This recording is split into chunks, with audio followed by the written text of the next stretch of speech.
Chapter 57, The Dementor's Touch. It means moonrise is in 10 minutes. Hermione said frantically. Black, Lupin, and Pettigrew all looked horrified, but Harry, Ron, and Ginny all gave her blank looks. So? Ron asked. So? Sorry, Professor. Lupin's a werewolf. What? Ron and Ginny said, but Harry still had a blank look on his face. So? Harry. Werewolves are dangerous dark creatures. Ron said. Hermione, you knew. Ginny asked. I'm highly logical, remember? She said. Honestly, I figured it out in September. Did none of you notice he was always sick the day after the full moon?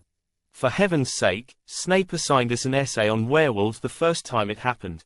Okay, but what's the matter with werewolves? Harry insisted. They're horrible creatures that want to eat us.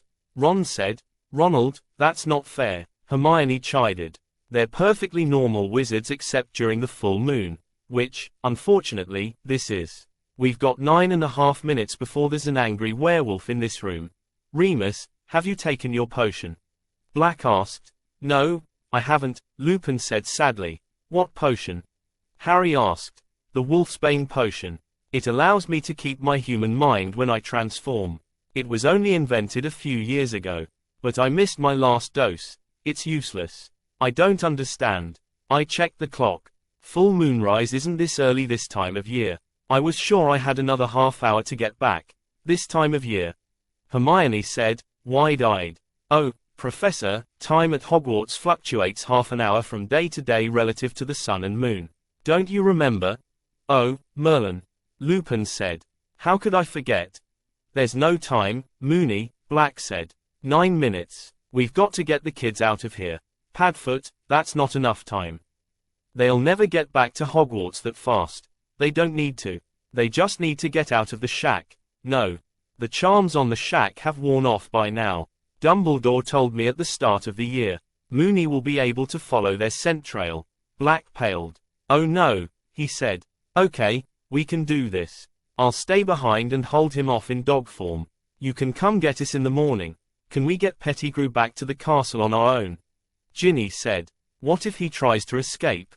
Yeah, we might need you. Sirius, Harry pleaded.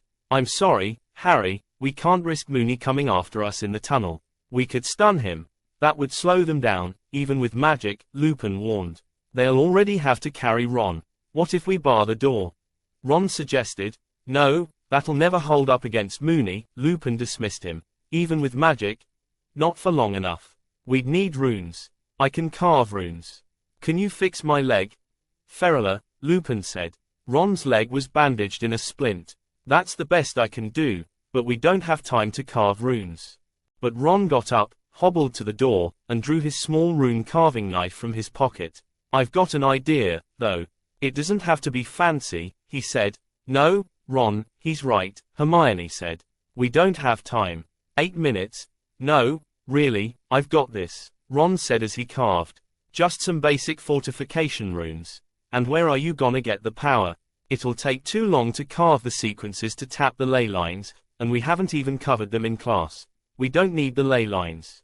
We'll do like our little wooden blocks, just dump a bunch of spells into them. She looked at what he was carving and quickly did the maths. The amount of force a werewolf could likely exert on the door, the power that went into a fortification spell like Duro, how many spells they could throw at the door in about a minute, the quality of the runes, it was no good.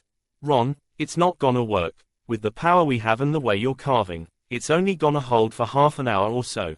Hello, Hermione, we only need it to hold for half an hour or so. But, Hermione, not everything needs to be a perfect O. Ron spoke over her. All we need is something that'll hold him long enough to get away. That's it. We don't need to get a perfect score on the homework. Now are you gonna stand there complaining, or are you gonna do something useful? Hermione stared at Ron, speechless. Maybe it didn't happen often, but Ron could really impress her sometimes. She opened her mouth, closed it, opened it again, closed it again, and finally said, okay, 6.5 minutes. I've got an idea, too. I need twine. Something strong, but flexible and preferably not transfigured. There's probably some around here, Black said. Accio twine. A few seconds later, a spool of twine flew into his hands, and he tossed it to her. She inspected it and found it to be in good condition. Done. Ron said. Start casting. Duro, Lupin, Black, and even Harry and Ginny started casting spells at the door to fortify it, but Hermione was busy finishing up her own idea. Dobby, make sure those ropes stay on him, she said, pointing at Pettigrew. Then, she wrapped the twine once around her left wrist, pointed her wand at it, and cast, Lapsu Nodum Strictus. The twine tied itself into a simple slip knot and pulled itself tight, but the real trick to the spell came when she twisted her wand, and the tension increased. She tightened the knot until it started to become uncomfortable, and when she broke off the spell, she found that when she tried to loosen it, it immediately tightened itself back to the same tension. Yes, got it in one, she said. She immediately proceeded to tie the twine around each of Pettigrew's wrists, pinning them behind his back and tying him to her. Lapsu Nodum Strictus. Lapsu Nodum Strictus. Okay, that should hold long enough, Black said from across the room, and they stopped casting at the door. What was that you did, Hermione? It's a self-tightening slipknot, she said. Now, if he transforms, the twine will keep him tied up, and probably dislocate his arms. Pettigrew winced. Black's eyebrows rose. Where'd you learn that spell? I made it up just now. The man's eyebrows rose much higher, and he looked to Lupin for confirmation. She's easily Lily's equal, Sirius, Lupin said. And in Arithmancy, the best even Septima Vector has ever seen. She's taking her O.W.L. next month. Also, 5 minutes. You need to go. Take my wand, give Harry and Ginny theirs, and shut the door behind you. Got it. Let's go. Hurry, Black said. The 4 students and Dobby followed. Hermione pulled Pettigrew by her makeshift leash while Harry supported Ron so they could make good time on 3 legs between them. They shut the reinforced door and scrambled down the stairs. Dobby, Hermione said, go to Professor Dumbledore. Tell him that Peter Pettigrew is alive, Sirius Black is innocent, and we're bringing them both to the castle. And he's got 27 to 42 minutes before Lupin breaks out of the shrieking shack. Is you sure you is safe here, Miss Hermione? Dobby said worriedly. About as safe as we can be in this situation. We need Dumbledore's help. Yes, miss. The elf popped away. Hermione, tie me to Pettigrew, too, Ginny said as they hit the tunnel. What? Are you sure? She replied. I don't want him to get away. Scabbers chewed on everything. But he can't chew through 2 strings at once. Okay, Hermione cast her charm again to tie the 3 of them together as they ran. Ron, what are you doing? We have to go. Just a sec. Ron had staggered behind the group, bent down, and written a jagged line in the dirt.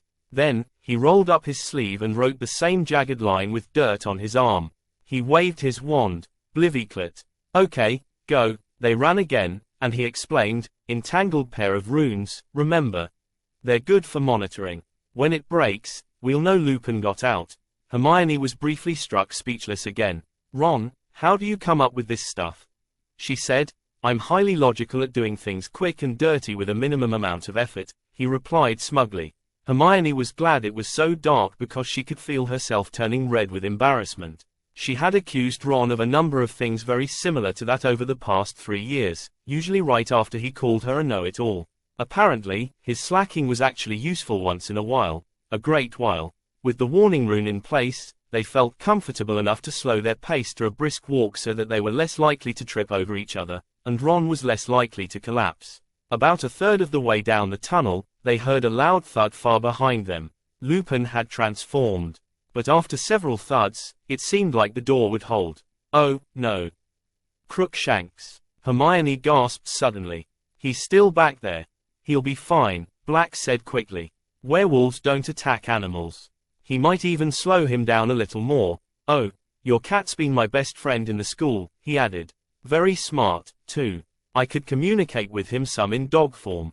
I asked him to bring Peter to me, but he couldn't do it. What? That's why he was always after him. Ron gasped. Of course. Cats don't normally get so fixated on one rat. That would just be ridiculous. Merlin, he must have known right from the start, Ron said. That's why he attacked him in the shop. Hermione, I'm really sorry about everything. Crookshanks was smarter than all of us. You had no way of knowing, Ron, she started. No, I mean it. He nudged Harry so he could limp closer to her. He was getting out of breath from the effort. I've been an arse to you all year, and the whole time both of you were just trying to help us. I mean, I thought I liked this creep, but you didn't deserve when you were freaking out, and we were all ignoring you. I mean, it took the twins to track you down. I sure didn't look. Only the twins could track me down, she muttered.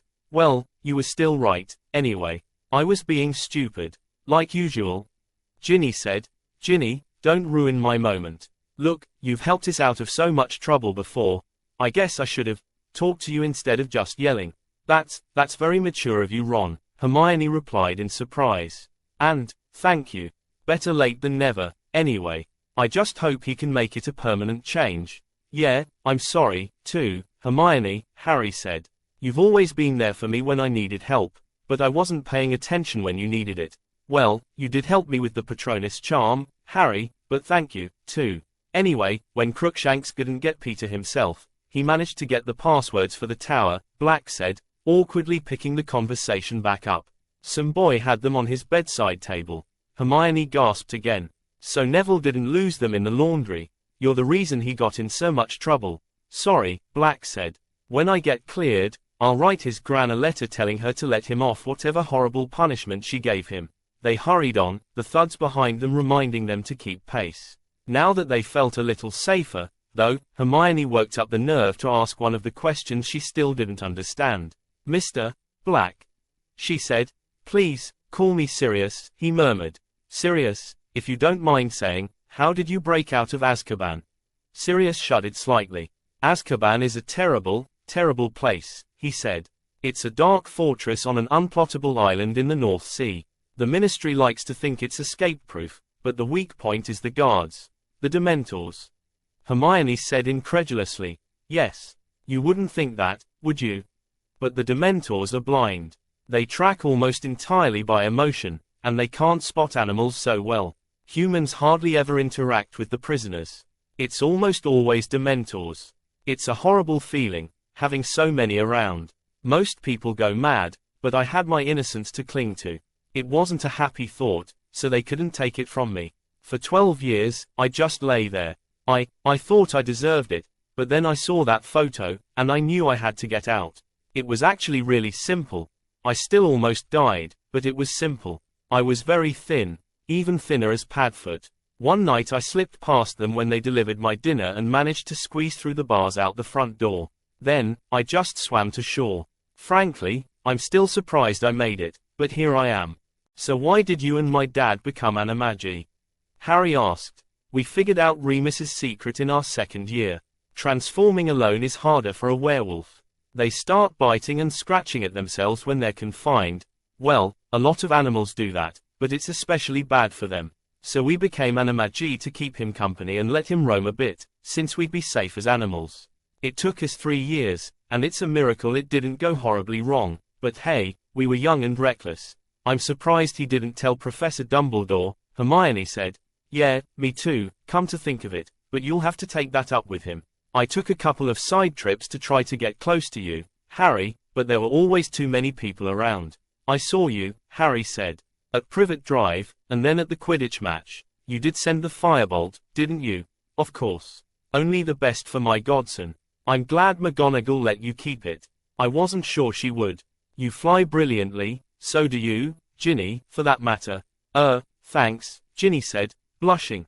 So what about you, Hermione? He continued. Impossibly good at Arithmancy is one thing, but how does a Muggle-born get an old family house elf? And why was he wearing clothes? Oh, that was Dobby. Harry and I tricked Lucius Malfoy into freeing him last year, and I hired him for pay. Sirius's jaw dropped, and then he broke into a broad grin. Hermione, I think I'm in love. You'll have to get in line behind Fred and George, she deadpanned. Sirius laughed. A weak, rasping laugh, but a laugh nonetheless. Quick-witted, too. I think you would have fit in well with us when we were in school. Thanks, I think. So if you knew what really happened with Pettigrew, why didn't you tell them at your trial? What trial? I never got a trial. What?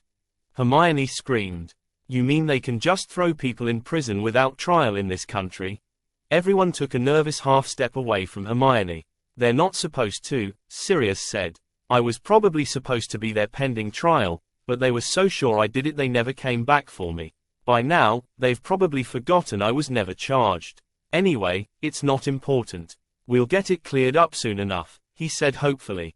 In fact, Harry, I'll understand if you still want to live with your aunt and uncle, but, legally, I'll be able to take custody of you.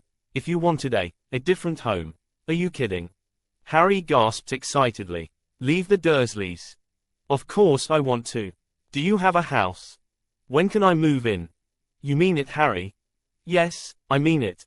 Hermione smiled in spite of herself. If she ever got her hands on whoever it was who denied Sirius a trial, but she pushed the thought from her mind. It looked like things were finally looking up for Harry. That was the important thing. They reached the end of the tunnel, and Sirius reached up and pressed the knot to immobilize the Whomping Willow. They climbed out, got clear of the branches, and started up the hill to the castle. And then, Hermione's good mood vanished, and an icy terror descended. She knew that feeling by now. Oh, no. They slowed and looked around, and the sight she saw felt like a spear of ice to her heart. Oh, please God, no. Dozens of Dementors, probably the whole contingent on the grounds, were sweeping towards them from all directions. She remembered what Professor Dumbledore had said at the start of the year. Dementors are not creatures of nuance. They had been ordered to kiss Sirius Black on sight, and nothing would deter them from their prey, certainly not words. Not the fact that he was innocent, if they were even capable of understanding it. Probably not even having to kiss anyone else who got in their way. Run. She screamed. Where? Ron yelled back. He was right. They were surrounded. Sirius clutched at his head and stumbled to his knees. Pettigrew could do nothing. Ginny looked faint, and Ron could barely stand. The Dementors were closing in fast. Harry, you have to cast your Patronus. She raised her own wand and focused with all her might. It was so much harder with real Dementors bearing down on her, sucking away all her happy memories, harder than anything a boggart could throw at her. Expecto Patronum, she cried. A white mist emerged from her wand, but no more. Expecto Patronum. Harry yelled. His attempt was no better. Harry, please. She said. You're going to free your godfather. You're never going to have to see the Dursleys again. You have to cast your Patronus. Expecto Patronum. Harry yelled. A white glow emanated from his wand and coalesced into a shield. Come on, Hermione, she told herself. Holiday with Mum and Dad, sitting around talking with my friends. Come on, you've done it before. Cast the spell. Expecto Patronum. The white light shot out from Hermione's wand. She focused on it, clinging to the light like a lifeline with everything in her, desperately trying to force more power through her wand. With a tremendous effort, the light grew brighter, coalesced, solidified, and suddenly, for the first time, it took form. Before her was a glowing, silver otter. Wow, she whispered. Her Patronus gambled, swerved, and zoomed in circles around her through the air, ready to chase away Dementors in any direction. Looking back at Harry, she was amazed at the sight. Before him stood a proud, majestic, silver stag. Prongs, Sirius breathed. I don't believe it. Thank Moony, Harry said, gritting his teeth from the effort. Guys. Ron pointed out of the circle. The Dementors were still advancing.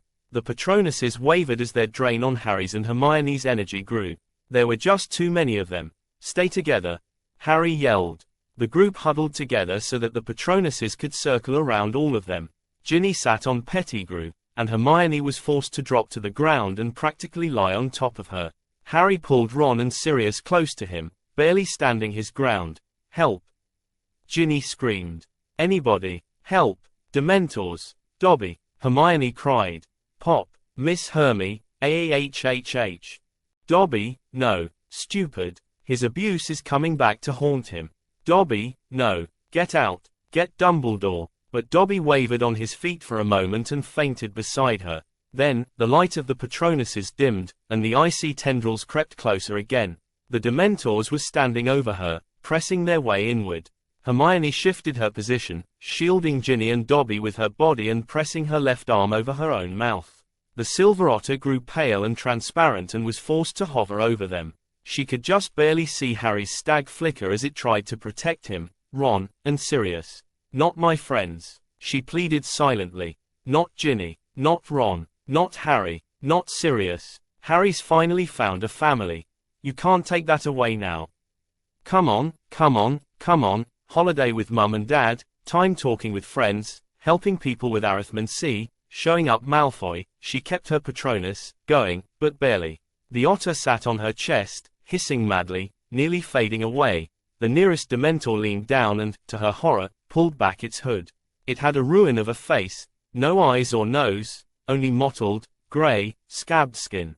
The only feature was a mouth, but even that wasn't a mouth, only a shapeless, gaping hole.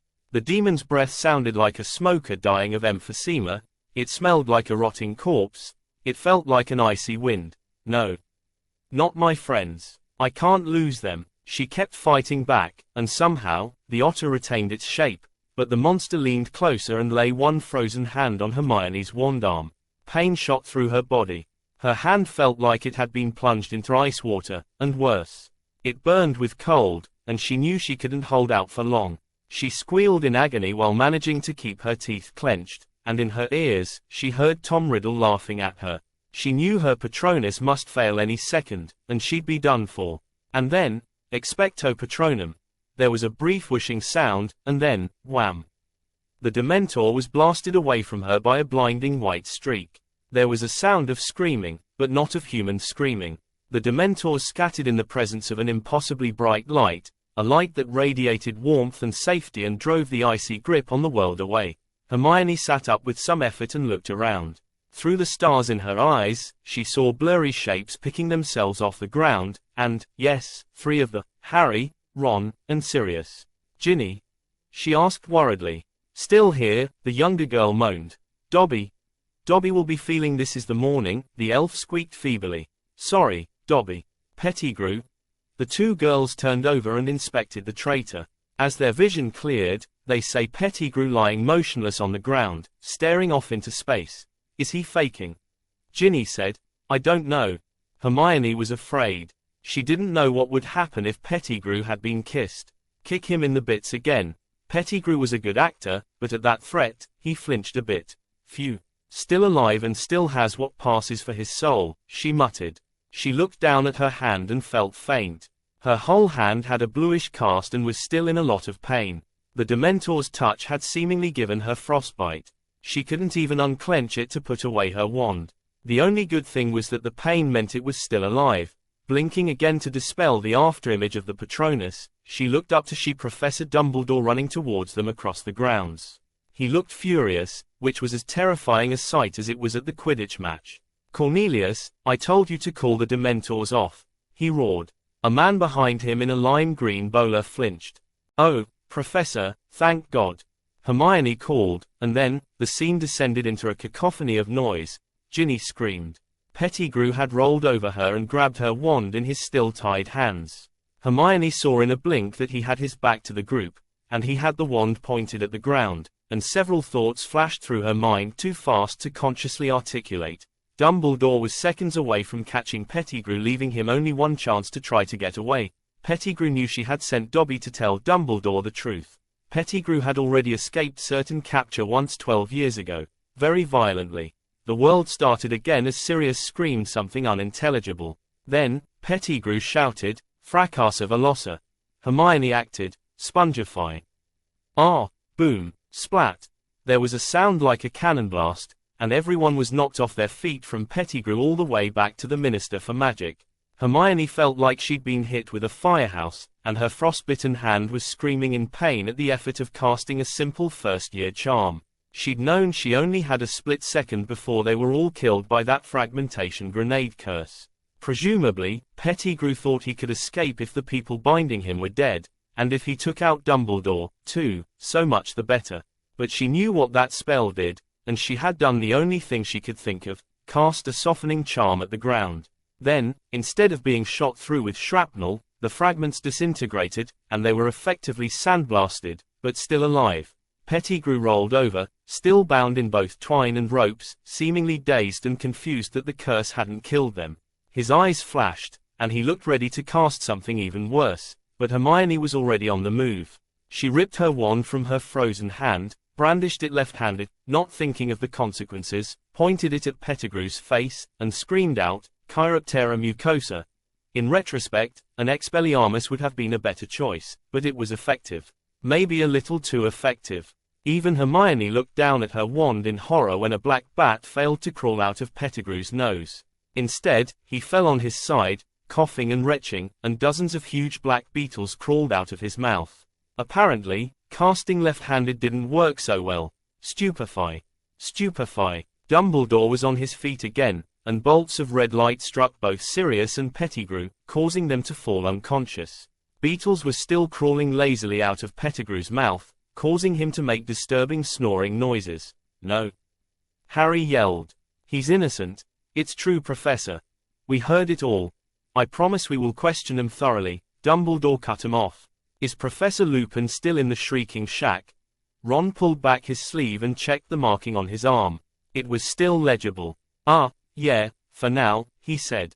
I set a warning rune. Excellent thinking, Mr. Weasley, Dumbledore said. He pulled 4 bars of chocolate from his robes and handed them to the 4 children. Are all of you all right? Hermione held up her frozen hand. Ron pointed to his broken leg.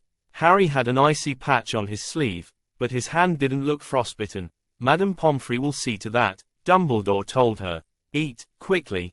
Hermione put her chocolate bar between her teeth for leverage and broke off the far corner with her good hand. She handed that corner to Dobby, who was shivering by her feet before taking a large bite herself. It was surprising how much chocolate helped. She wouldn't have thought plain endorphins would be that strong. Professor, you have to listen to us. Harry pleaded. Sirius Black is innocent. Peter Pettigrew. I know, Harry. Dobby told me everything. Dumbledore interrupted. I will ensure this is sorted out. However, the minister, Albus, what the blazes was that? Cornelius Fudge said as he reached them. He stopped cold when he saw the 2 unconscious men. Merlin's beard. It is Pettigrew. It's true, Minister, Ron said. He's an animagus. He's been hiding as Scabbers for 12 years. He was the secret keeper, too, Hermione added. They didn't tell anyone they'd switched. Pettigrew used that spell. Harry started. Gah. No, Ron interrupted. He held out his arm. The warning rune turned into a smear of mud. What is it, Mr. Weasley? Dumbledore said. Lupin just broke out. What? Fudge said. What are you talking about? A werewolf will be here in several minutes, Cornelius. Do not fear. I will stop him. All of you need to get back to the castle immediately. Go to the infirmary. Dobby, get another elf to help to levitate these 2. I've got it, Professor, Hermione said. Sonia, Pop. Since they were back on the grounds and her shift was over by now, Hermione knew she could call her other close elf friend. Miss Hermione, eek, Sirius Black. She cried. No, it's okay, Sonia. I'll explain later. Help Dobby with these 2. We have to get up to the castle. The 2 elves levitated the 2 unconscious wizards, and all of them ran up the hill. The elves weren't as fast on their short legs, though, so Hermione picked Dobby up and let him climb on her back with his arms around her neck. Ginny, get Sonia, she said. They must have looked a strange sight. 4 kids, with 2 elves riding on their shoulders, the Minister for Magic, and 2 unconscious criminals racing up the hill to the castle. Harry and Ron were now the slowest of the bunch, especially on the rough ground. Ginny shifted Sonia around so she could support her brother's other arm. Meanwhile, Dobby was talking at a mile a minute, trying to explain to Sonia what was going on. When they reached the clock tower courtyard, they suddenly heard a loud howl from down the hill followed by a series of yelps accompanied by flashes of red light, and then all was silent. They stopped to take a breather. They seemed to be safe for now. The minister was staring at the 2 prisoners in awe. You caught him. You actually caught Sirius Black. Hermione spun around to face the man. He looked the same as he had in the 3 broomsticks that day. A short, portly man with a lime green bowler and the air of a politician. And then, as the heat of battle dissipated, Hermione's anger found an outlet. You. She screamed hysterically, running up to him and getting uncomfortably close to his face. Fudge took a nervous step back. What the buggering hell were you thinking putting Dementors around a school? They didn't make us safer. They would have kissed all 4 of us just for being with Black if Dumbledore hadn't shown up. What if we'd been hostages, huh? I nearly got my bloody soul sucked out because of your bumbling. Harry Potter nearly got his soul sucked out. Wake up, Fudge. You don't use demons from the pit of hell as guards when they can't even tell the innocent from the guilty. Miss Granger. She stopped and spun around once again. Dumbledore was back. Dumbledore, control your student. Fudge shouted. She's gone mad. Miss Granger, please calm yourself. Dumbledore said. You need to rest until you are more collected.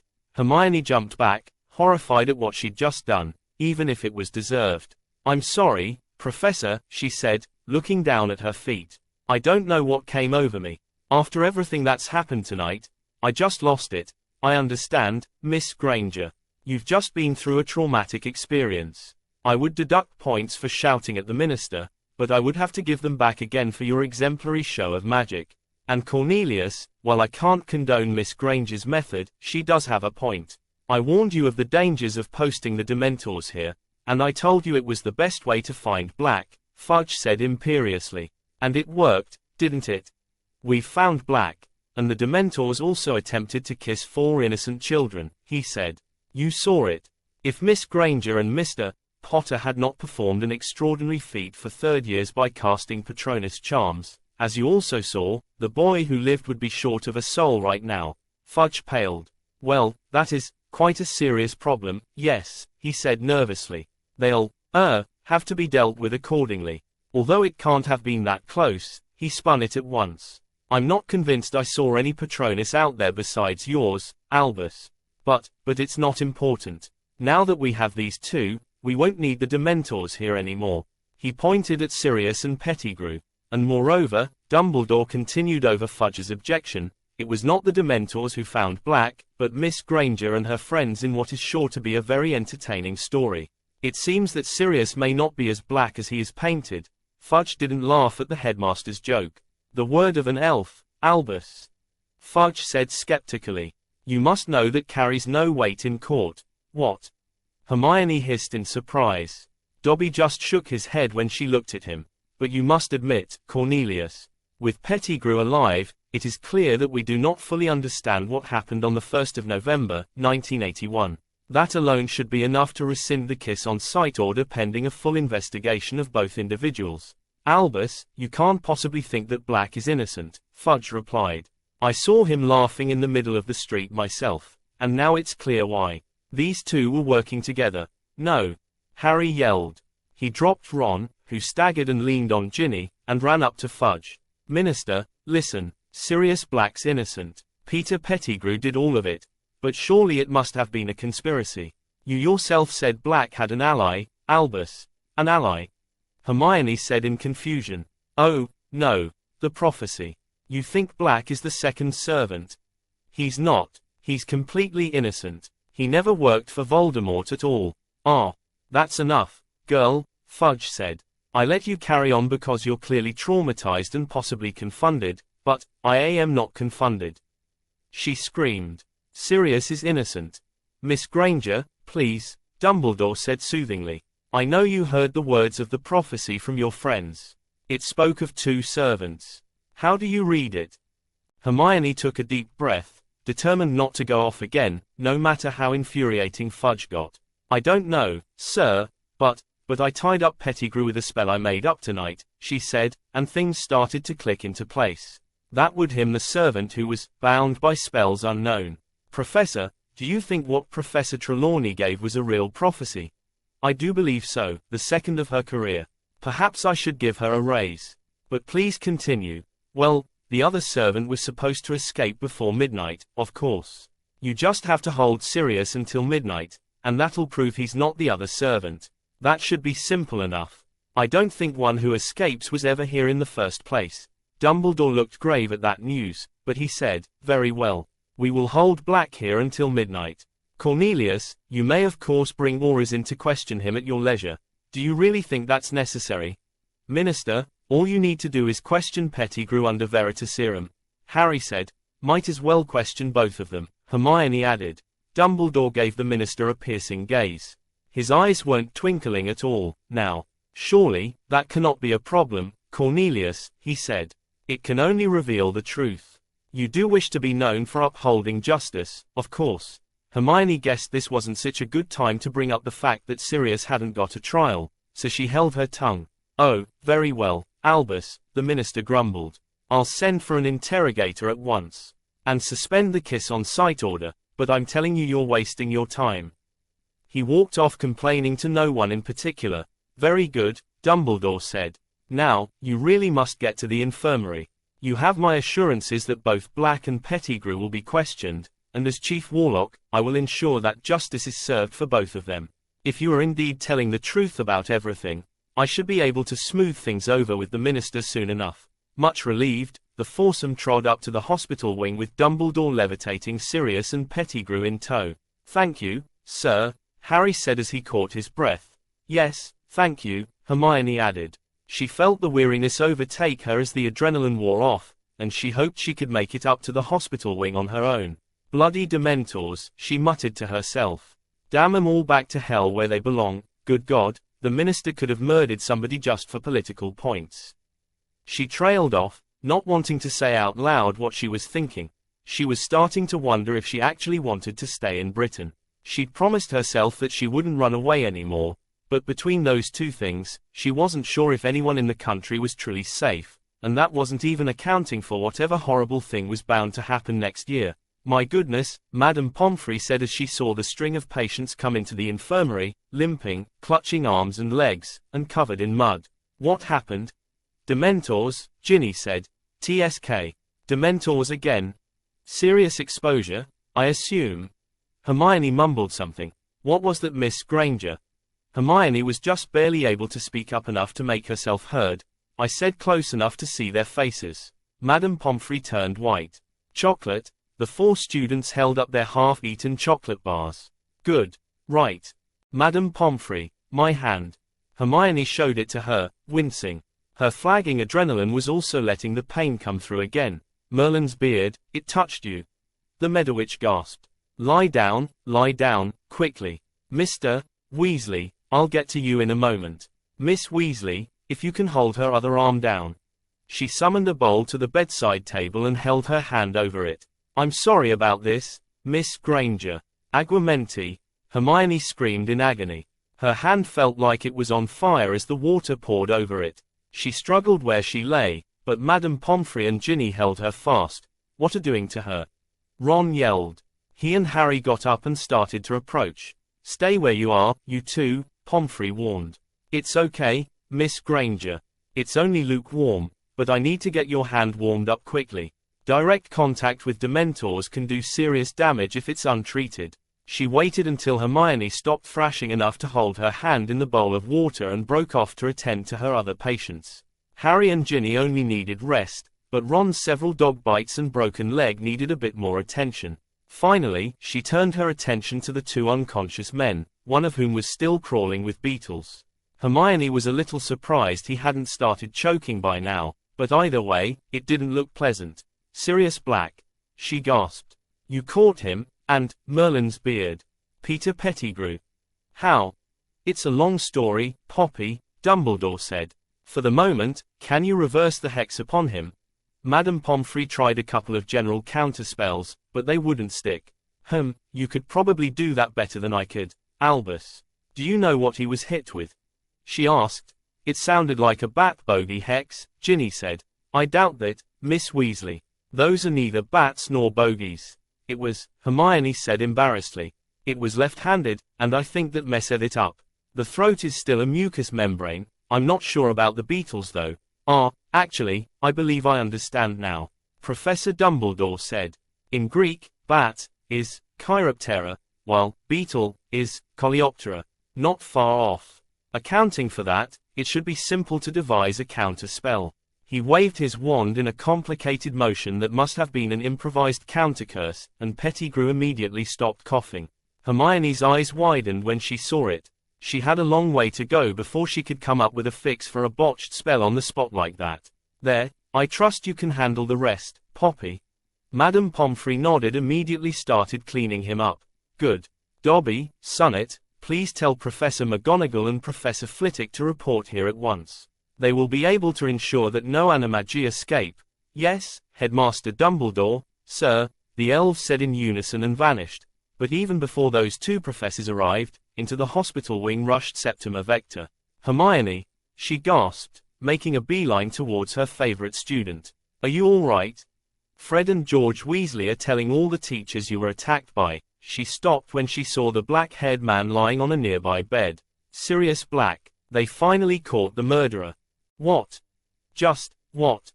Hermione blinked in confusion as she realized just how far behind the curve her teacher was. Professor Vector, She lifted her frostbitten hand out of the water and felt slightly sick. It wasn't blue anymore, but it was red and painfully blistered all over. Easy, there, Miss Granger, Madame Pomfrey interrupted. You'll need to keep the skin protected while it heals. She took her hand and, with feather touch, began spreading a salve on it, then wrapped it in bandages and finally placed it in a sling against her stomach. Professor, this isn't what it looks like, Hermione said to Vector, wincing while the Medowitch worked. She pointed to another bed. Vector gasped again. Is that Peter Pettigrew? Yes, Mom. Do you remember how I said something didn't make sense about Pettigrew's death? Now Vector blinked in surprise. What? Just, what? Yes. She said. And, I take it that was because he wasn't dead? Yes, Mom. He faked his own death with that explosion. We barely stopped him doing the same thing tonight. Sirius Black is innocent. Professor Vector's mouth just hung open. We, figured out which of them was telling the truth. And then I invented a spell to keep Pettigrew tied up because he's a rat animagus, and we came back here.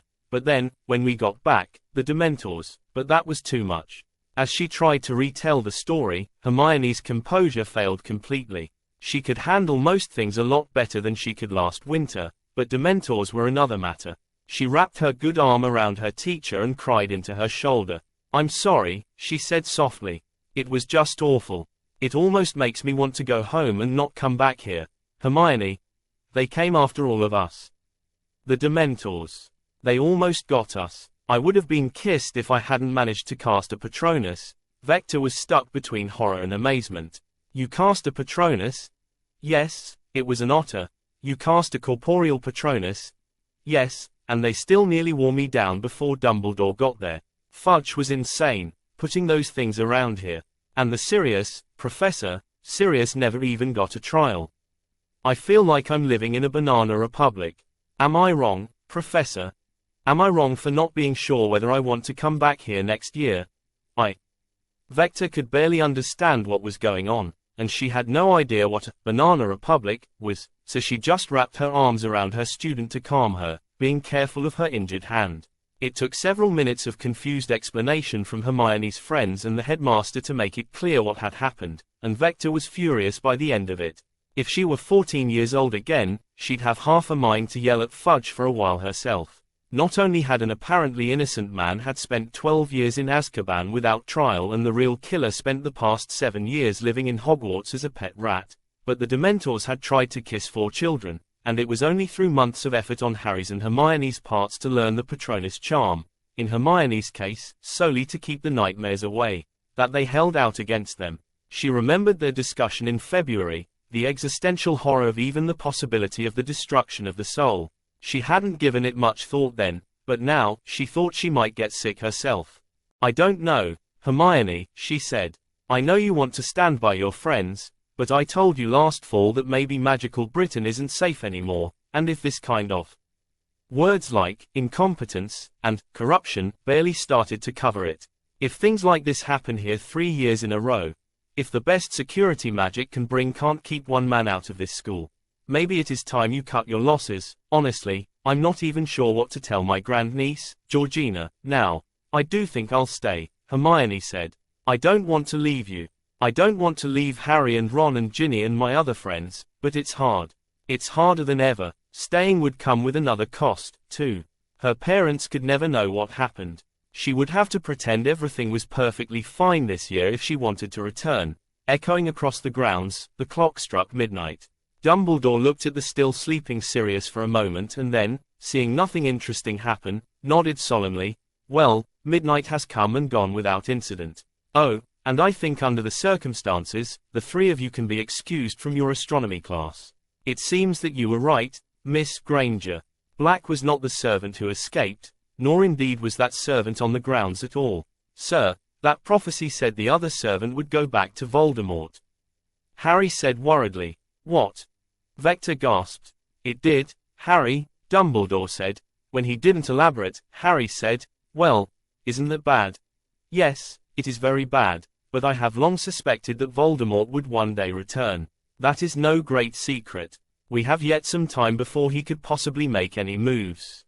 In any case, I think the more pressing question is, since we have both Black and Pettigrew, who was the servant who escaped?"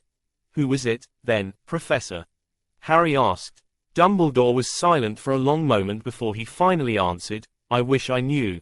Cornelius Fudge was worried. He already had one scandal on his hands and another possible one brewing. It was too late to cover up the mess with the Dementors. Honestly, he had never imagined they would attack children. And then there was Black. If he turned out to be innocent, it could be disastrous to him. He could pin a lot of it on Barty Crouch, of course, but he himself had testified against Black 12 years ago. He had been the prime witness, in fact. He could still remember it, Black laughing in the street. And now Dumbledore said it wasn't the laugh of an evil maniac, but of a nervous breakdown. Oh, how he would like to be able to sweep the whole thing under the rug, Fudge thought, but no, Dumbledore was too deep into it now. He would demand a full investigation, and he wouldn't accept any funny business. "No, I need to get in front of this," the minister thought, and immediately began scheming. As soon as he got the results of the investigation, he would preempt their release with a public statement apologizing, on behalf of the ministry, for any wrongdoing and spinning the whole story as much as possible in his favor. Then, if that wasn't enough, he would lob the bit about Dumbledore hiring a werewolf to distract the public. Oh, and he would write personal letters to the families of those 4 children apologizing for the behavior of the Dementors. The public always loved that kind of personal involvement and caring and junk like that.